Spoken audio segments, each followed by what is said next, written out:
A Miss Beauty pageant became the captain of China's main missile destroyer after 10 years of enlistment. Her name is Wei Huixiao, a regimental commander with the rank of colonel, who joined the Chinese Navy in 2012 at the age of 35 and was appointed as the captain of the new 052D guided missile destroyer, Shaoxing, in March this year.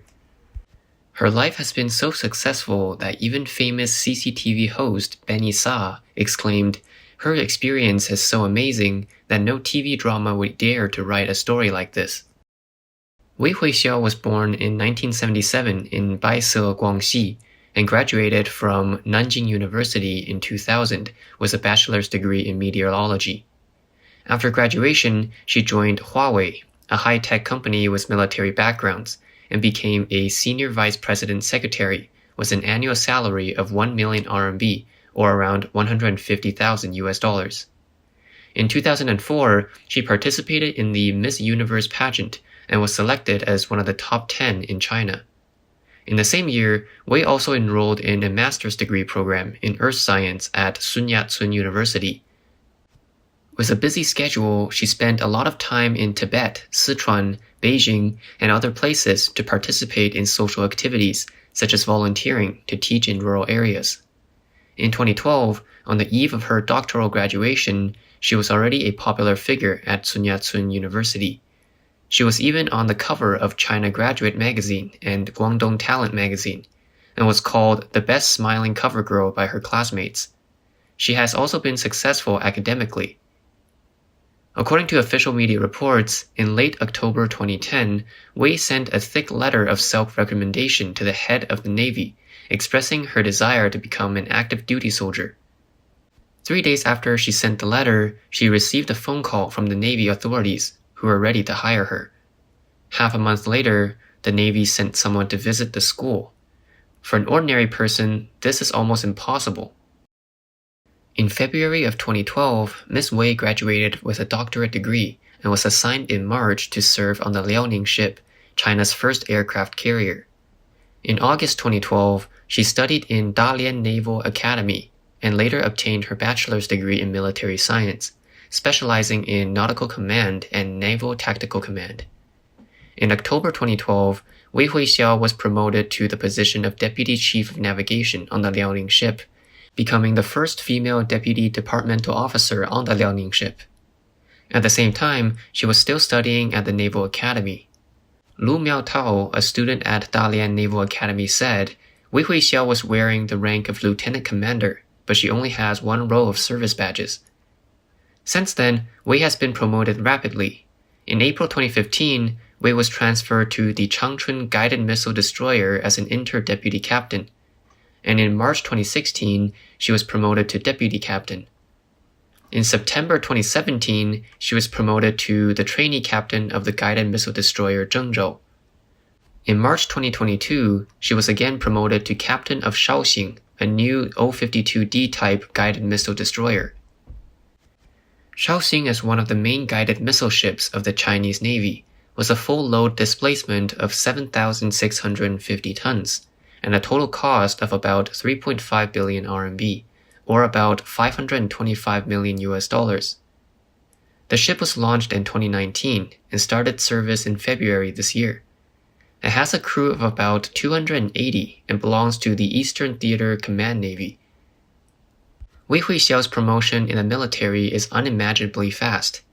The Chinese official media reported that the promotion of commanders of the Chinese Navy has a fixed number of years and paths.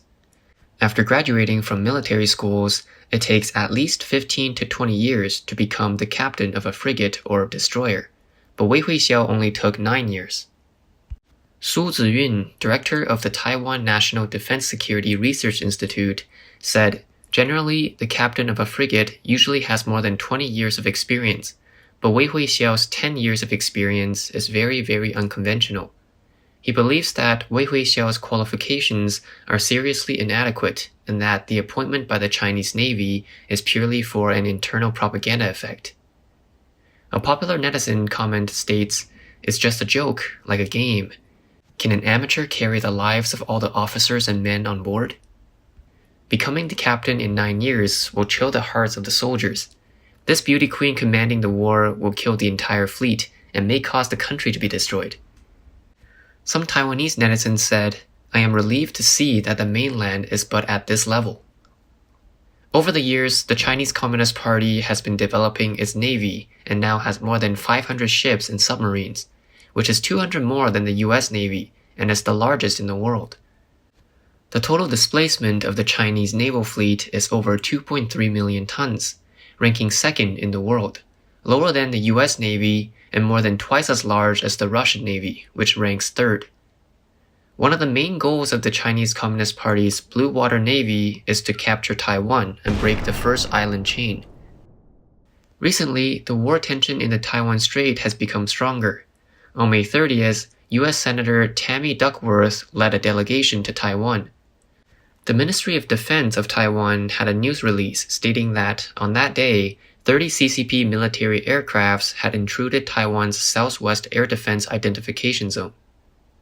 In recent years, the People's Liberation Army has been making continuous moves in the Taiwan Strait. Some analysts believe that the CCP may have already made up its mind to take over Taiwan. On May 19th, the Wall Street Journal reported that the Central Organization Department of the CCP issued an internal ban in March, prohibiting the spouses and children of ministerial-level officials from directly or indirectly holding shares in overseas real estate or overseas registered entities. Some analysts say that the ban is a pre-war measure to avoid repeating the same mistake as in Russia and to prevent senior officials from having their loyalties swayed if their assets are frozen by the West. On May 15th, the independent media Lud Media released a recording of what it said was a pre-war joint military deployment meeting in the Guangdong military region. At the meeting, an official conveyed the main spirit of the Communist Party's National Mobilization Order and the order of transfer to a wartime mechanism by the Central Military Commission, as well as instructions from the Central Military Commission to the Southern Theater commanders. Zhou He, commander of the Guangdong military region, put forward suggestions for the transition from peacetime to wartime, including quickly building a military-civilian joint command system and making overall plans for strategic mobilization preparations. It is said that Li Xi, secretary of the Guangdong Provincial Party Committee, called for the coordination of military production and civilian production in accordance with the principle of military-civilian integration and priority of military products. In the speech, Li Xi said, "We should unify our thinking and understanding, and we will not hesitate to fight to crush the attempt of Taiwan independence." He said this is a major strategic decision made by the Central Committee of Xi Jinping in the light of the situation. The meeting said that all departments should immediately set up joint military command and command posts according to the plan, and start the work of transitioning from peacetime to wartime. The Eastern and Southern Theater commanders had given specific mobilization tasks to the Guangdong province, including the recruitment of 1,358 teams, totaling 140,000 people, 953 ships, 1,653 various unmanned equipment, 20 airports and docks, 6 shipbuilding yards, 4 emergency mobilization centers, as well as resources such as grain depots, hospitals, blood stations, oil depots, etc. The request is for a total of 15,500 people in reserve, retired military personnel and other talents. Guangdong province also needs to implement the main tasks in the region, including the collection of 64 10,000-ton roll-on roll-off ships, 38 aircrafts, 588 train cars, and 19 civil facilities such as airport docks. The meeting also studied the mobilization of maritime resources and mentioned that the refit of 365 10,000-ton ro-ro ships will be completed within 45 days. There are 90 capable enterprises in the province, 113 ships can be refitted at a time, and 280 ships can be completed in 1 month. Regarding the time of Xi Jinping's military unification of Taiwan, some analysts believe that the earliest time is 2025 to 2027, which is based on static intelligence analysis. The CCP's new ships are launched, the aircraft carrier's combat capabilities are mature and the amphibious combat capabilities are expanded. However, according to a current affairs commentator, Wen Zhao, static numerical analysis is often misleading. Sometimes wars happen because the ruler's need for war suddenly increases.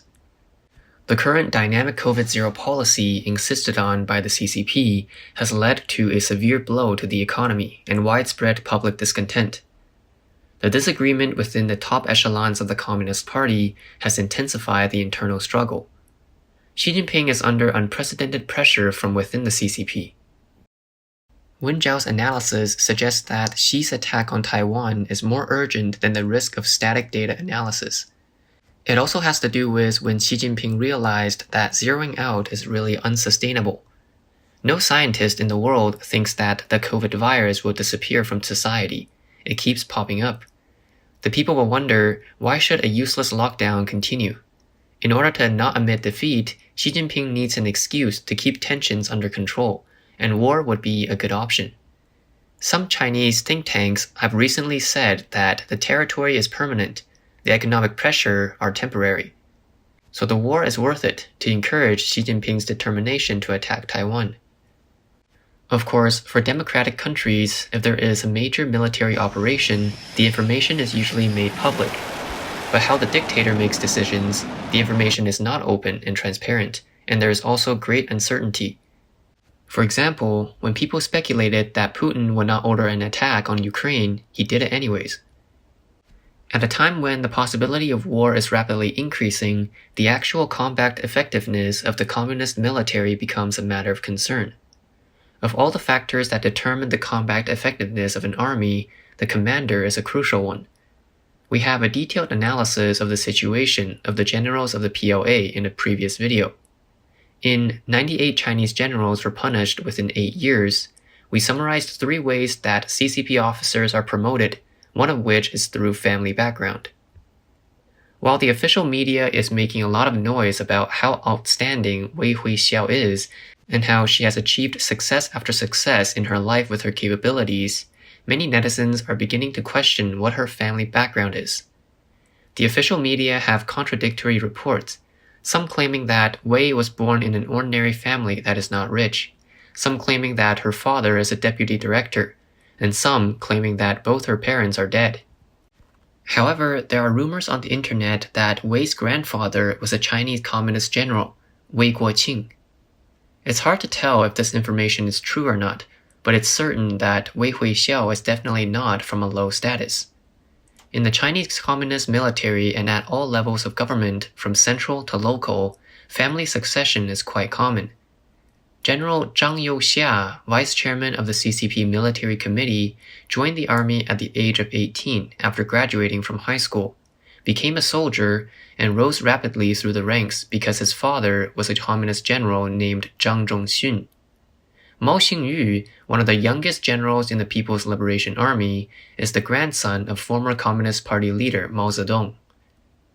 In 260 BC, the king of Zhao appointed Zhao Kuo, the son of the famous general Zhao She, to lead his troops to fight against the Qin army. Although Zhao Kuo was the descendant of a famous general and was well versed in military books, he lacked battlefield experience and did not know how to react flexibly. Zhao Kuo led his troops to launch an all-out attack on the Qin army at Changping. The Qin general, Bai Qi, divided his troops into 2 directions.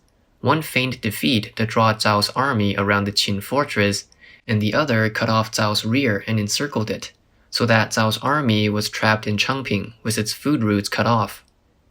In the end, Zhao's army was deprived of food for 46 days and failed to break out of the siege 5 times, so Zhao Kuo led his own warriors to break out and was shot dead by the Qin army. After the general was killed, hundreds of thousands of Zhao warriors surrendered and were later buried alive by the Qin army. Given the hereditary practice of the CCP's military officials, how many of them, from the vice chairman of the military commission to its junior officers, would be a Zhao Kuo? Maybe this female captain is simply just one of them.